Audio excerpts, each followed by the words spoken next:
महाविकास आघाडी मजबूत राहिल्यास विजय निश्चित.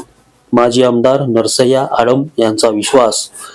सोलापूर निवडणुकीच्या राजकारणात मी 1968 पासून आहे. सध्याचे सोलापुरातील राजकीय चित्र पाहता महापालिका निवडणुकीत महाविकास आघाडी मजबूतीने उभी राहिल्यास तिचा विजय निश्चित आहे, असा विश्वास माकपचे माजी आमदार नरसय्या आडम यांनी व्यक्त केला आहे.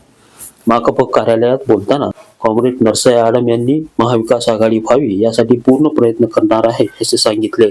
काही दिवसापूर्वी शिवसेना, उभाटा, माकप, काँग्रेस, राष्ट्रवादी काँग्रेस, शरद पवार गट, मनसे यांनी महाविकास आघाडी करण्याचा निर्धार केला होता.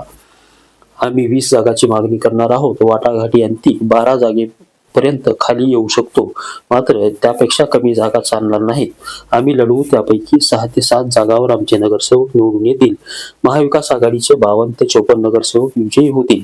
5 वर्षात आमच्या पक्षाला एकदा महापौर होण्याची संधी द्यावी, अशी आमची मागणी असेल.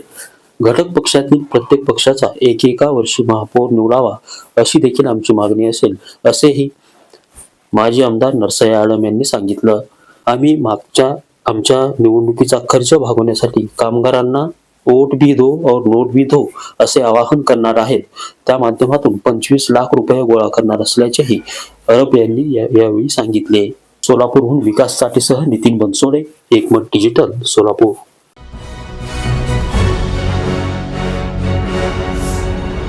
Thanks for watching Ekmat Digital.